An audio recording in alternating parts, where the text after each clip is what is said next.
Assalamualaikum warahmatullahi wabarakatuh. Perkenalkan, nama saya Yenifita Rosalina dengan NIM 2210116041. Di sini saya akan mempresentasikan mengenai tugas akhir mata kuliah Ekonomi Mikro Islam tentang analisis pasar dan analisis biaya produksi terhadap UMKM penjual telur gulung. Permintaan dan penawaran sudah tidak asing lagi dalam kehidupan manusia. Permintaan dan penawaran sangat berkaitan erat dengan bagaimana mekanisme pasar itu dapat berjalan. Mekanisme pasar dapat berjalan ketika adanya transaksi antara penjual dan pembeli, di mana penjual sebagai produsen dan pembeli sebagai konsumen. Dari interaksi tersebut terciptalah sebuah harga. Harga ini sangat mempengaruhi permintaan maupun penawaran dalam aktivitas pasar. Pasar pun juga sangat penting dalam aktivitas ekonomi karena pasar sebagai tempat bertemunya penjual dan pembeli dalam melakukan transaksi. Pasar ini memiliki struktur yang berbeda-beda, adapun strukturnya dapat dikelompokkan menjadi beberapa jenis, yaitu pasar persaingan sempurna dan pasar persaingan tidak sempurna. Yang dimana pasar persaingan tidak sempurna ini dapat dikelompokkan lagi menjadi beberapa pasar, yaitu ada pasar monopoli, oligopoli, monopolistik. Lalu perbedaan antara pasar persaingan sempurna dan pasar persaingan tidak sempurna yaitu pasar persaingan sempurna, penjual dan pembelinya sama-sama mengerti keadaan pasar dan harganya itu terjadi secara alami, tidak ditentukan oleh penjual. Adapun barang yang diperjualbelikan itu homogen atau seragam. Nah, kalau pasar persaingan tidak sempurna, penjual itu dapat menentukan harga. Mereka bebas untuk menaikkan atau menurunkan harganya. Selain itu, barang yang diperjualbelikan itu beragam. Jadi di sini saya ingin membahas mengenai analisis pasar dan analisis biaya produksi penjual telur gulung.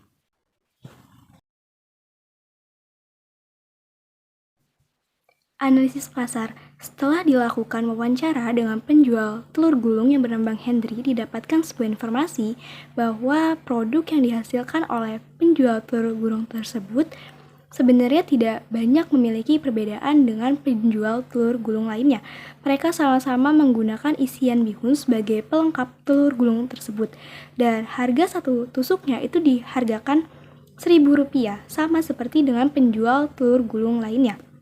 Walaupun demikian, setiap penjual memiliki pelanggan yang berbeda karena tiap pelanggan memiliki seleranya masing-masing karena citra rasa yang dihasilkan oleh tiap penjual pun berbeda-beda. Mereka memiliki citra rasa yang unik masing-masing penjual. Nah, dari sini didapatkan kesimpulan bahwa penjual telur gulung tersebut masuk ke dalam kategori pasar persaingan tidak sempurna, yaitu pasar monopolistik. Karena banyaknya penjual yang menjual telur gulung tersebut dan banyaknya konsumen.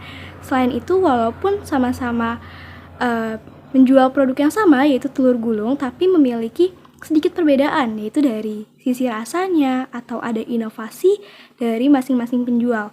Selain itu, mereka bebas untuk masuk dan keluar pasar. Mereka juga bebas untuk memaksimalkan keuntungan, dan itu termasuk dari ciri-ciri pasar monopolistik. Karena harga satu tusuk telur gulungnya itu dikenai harga Rp1.000, sama seperti dengan penjual telur gulung lainnya, tapi apabila bahan dasar untuk pembuatan telur gulung tersebut naik seperti harga telurnya naik, maka penjual akan menaikkan pula harga telur gulung tersebut. Dan apa yang terjadi? Maka yang terjadi itu permintaan terhadap telur gulung tersebut akan menurun. Kemungkinan pelanggan akan beralih membeli produk lain, misalnya sempol. Nah, jika mereka sangat mencintai telur gulung dan tetap ingin membeli telur gulung tersebut, kemungkinan mereka biasanya membeli Rp20.000, tapi karena harganya naik, akhirnya dia mengurangi permintaannya menjadi Rp10.000. Selanjutnya, analisis biaya produksi. Yang pertama akan dibahas yaitu mengenai biaya tetap, yang dimana ada gerobak dengan masa penggunaan 4 tahun, bangku dan kompor dengan masa penggunaan 4 tahun, dan alat keperluan memasak seperti wajan, botol bumbu, dan keranjang saringan dengan masa penggunaan 4 tahun. Dapat dilihat di tabel, di situ ada penyusutan gerobak yang mana 1/48 dikali 1.800.000, yang dimana 48 ini didapat dari karena 1 tahun itu terdiri dari 12 bulan, dan di sini masa penggunaannya selama 4 tahun, jadi 12 dikali 4, sehingga didapatlah 48, dan 1.800.000 itu harga awal pembelian gerobak tersebut. Jadi penyusutan gerobak yaitu 37.500. Lalu yang kedua, penyusutan bangku dan kompor sama seperti tadi karena masa penggunaannya 4 tahun. Dan di sini harganya itu 300.000 saat membeli bangku dan kompor. Dan penyusutannya yaitu sebesar 6.250. Selanjutnya untuk penyusutan alat keperluan memasak telur gulung. Sama juga dengan masa penggunaan 4 tahun dan harganya saat membeli barang-barang tersebut yaitu sebesar 150.000 sehingga didapatkan penyusutannya itu 3.125. Sehingga dapat ditemukan total fixed cost-nya itu sebesar 46.875.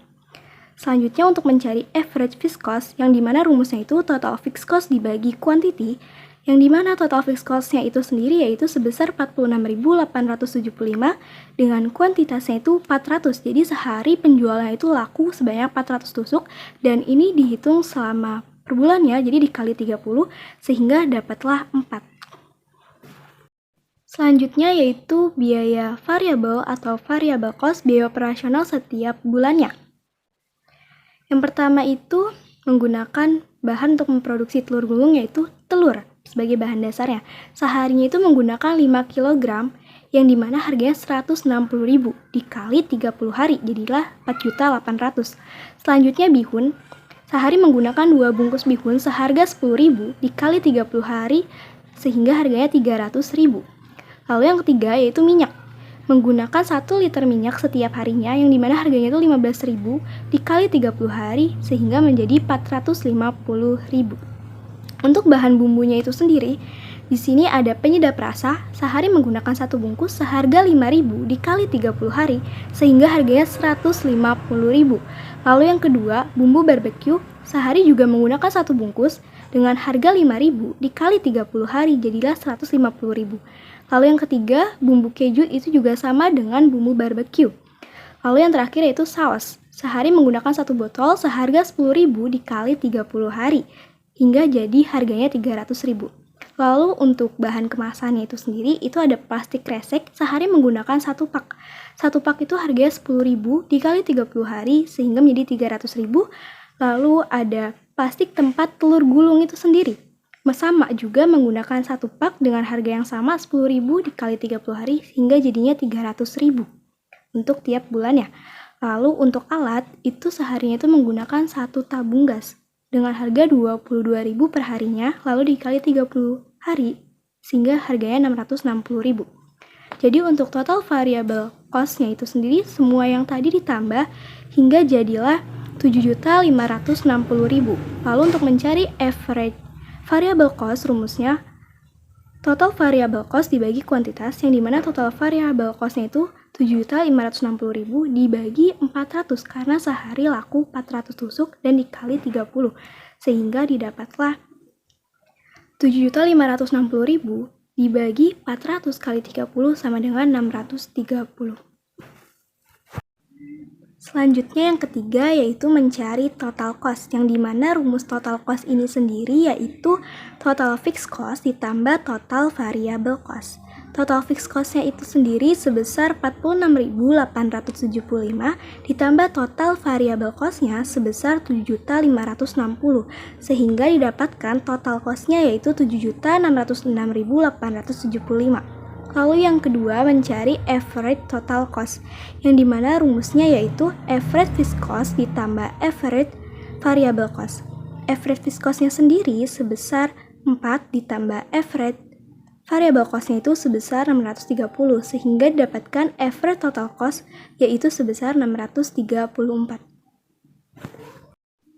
Selanjutnya ada penerimaan atau revenue. Jadi total revenue ini dihitung untuk mengetahui berapa besaran penerimaan yang diterima oleh penjual telur gulung yaitu Bang Henry. Nah, rumus total revenue itu sendiri yaitu harga dikali kuantitas. Harga 1 tusuk telur gulungnya itu 1.000 dan seharinya itu laku sebanyak 400 tusuk. Jadi 1.000 dikali 400 tusuk yaitu 400.000 per harinya. Lalu bagaimana kalau sebulan? Berarti 400.000 dikali 30 sehingga didapatlah 12 juta setiap bulannya. Jadi total penerimaan yang diterima oleh Bang Henry setiap bulannya itu 12 juta. Yang terakhir yaitu laba rugi, yang dimana rumus laba rugi ini sendiri yaitu total revenue dikurang total cost, yang dimana total revenue-nya ini tadi 12 juta dikurang total cost-nya sebesar 7.606.875, sehingga labanya itu sebesar 4.393.125. Jadi dapatkan kesimpulan bahwa produk yang dijual oleh Bang Henry ini termasuk kategori pasar monopolistik karena banyak penjual yang menjual telur gulung tersebut dan banyaknya konsumen. Selain itu, walaupun sama-sama penjual yang menjual telur gulung, tapi antara penjual yang satu dengan penjual yang lain itu memiliki ciri khas yang berbeda-beda. Dan di sini biaya operasional yang dikeluarkan Bang Henry tiap bulannya yaitu sebesar 7.560.000 dan penerimaan yang diterima Bang Henry setiap bulannya yaitu sebesar 12 juta. Sekian presentasi yang dapat saya sampaikan, lebih dan kurangnya mohon maaf. Wassalamualaikum warahmatullahi wabarakatuh.